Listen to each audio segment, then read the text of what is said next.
Star hospitals Banjara hills తో పాటు ఇప్పుడు ఫైనాన్షియల్ డిస్ట్రిక్ట్ లో కూడా ఉపాధ్యక్షురాలు అలాగే విశాఖ జిల్లా anganwadi workers helpers union CITU అధ్యక్షురాలు వై తులసి అండి. ఈ రోజు సమ్మె 6వ రోజుకి వచ్చింది. జగన్మోహన్ రెడ్డి గారు అసలు అంగన్వాడీల వైపు చూడట్లేదు, కన్నెత్తి చూడట్లేదు కదా. అసలు చర్చలకు పిలిచి కూడా చర్చలు విఫలమవుతున్నాయి. అంగన్వాడీ పిల్లలైతే అంగన్వాడీ టీచరు ఆయమ్మ మీద చాలా బెంగపడిపోయి వాళ్ళు చాలా ఇబ్బంది పడుతున్నారు. వాళ్ళ ఇంట్లో భోజనాలు చేయట్లేదు పిల్లలు. స్కూల్లో అంగన్వాడీకి వస్తే ఆటపాటలతో వాళ్ళు చదువు నేర్చుకునేవారు.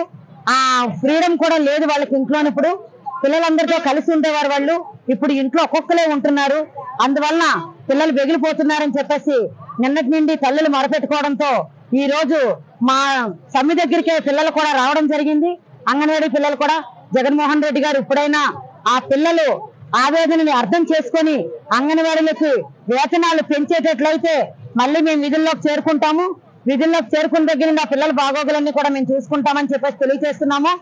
ఇప్పుడు తాళాలు పగలగొట్టి అంగన్వాడీ సెంటర్ తాళాలు పగలగొట్టి ఎవరో కొత్త సార్లు, కొత్త టీచర్లు, కొత్త మేడమ్స్ వస్తున్నారని చెప్పేసి పిల్లలు బెగిలిపోతున్నారు. వాళ్ళెవరూ కూడా మా వర్క్ అయితే చేయలేరండి, అంగన్వాడీల పని అయితే చేయలేరు వాళ్ళెవరు కూడాను. అంగన్వాడీ ఇద్దరు చేసే పనిని ఇప్పుడు 7గురికి అప్పచెప్పారు ఆ పని చేయమని చెప్పేసి. ఆ 7గురు చేసేటప్పటికీ కూడా అక్కడైతే అంగన్వాడీ కేంద్రంలో అయితే ఎవరు కూడా ఉండట్లేదు. అంగన్వాడీ కేంద్రంలో అయితే విధులు నిర్వహించట్లేదు. ఇప్పుడు కూడా చెప్తున్నారట అంగన్వాడీ సెంటర్లో సోమవారం నుండి ఆర్సీలకు అప్పచెప్తామని చెప్తున్నారట.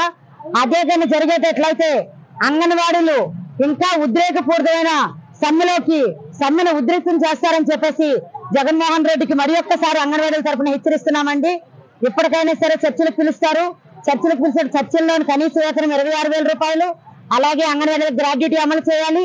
అలాగే యాప్లన్నీ కూడా తీసేసి ఇదివరకు ఇట్లాగే రిజిస్టర్ వర్క్ ఎలాగైతే ఉండేదో మాన్యువల్ గాను ఆ రిజిస్టర్ వర్క్ పెట్టి జాగ్రత్తగా వర్క్ చేయించేటట్లయితే మళ్ళీ మీరు ఎలక్షన్ లో మళ్ళీ జగన్మోహన్ రెడ్డి గారే మన సీఎం గా చూస్తాము. లేదు అనుకునేటట్లయితే జగన్మోహన్ రెడ్డి గారు ప్రతిపక్షంలో కూర్చుంటారు. ఇప్పుడు సీఎం లో గద్దెక్కిన వాళ్ళు ఎవరో అంగన్వాడీ వాళ్ళకి న్యాయం చేస్తారు. ఆ న్యాయం చేసిన వాళ్ళకే మేము ఓటు వేసి గెలిపిస్తామని చెప్పేసి అంగన్వాడీలందరి తరఫున కూడా హెచ్చరిస్తున్నామండి ప్రభుత్వానికి. మరిన్ని వీడియోస్ కోసం ఛానల్ ని సబ్స్క్రైబ్ చేయండి. లేటెస్ట్ అప్డేట్స్ కోసం వాట్సాప్ ఛానల్ ని ఫాలో చేయండి. అండ్ లింక్ డిస్క్రిప్షన్ లో ఉంది.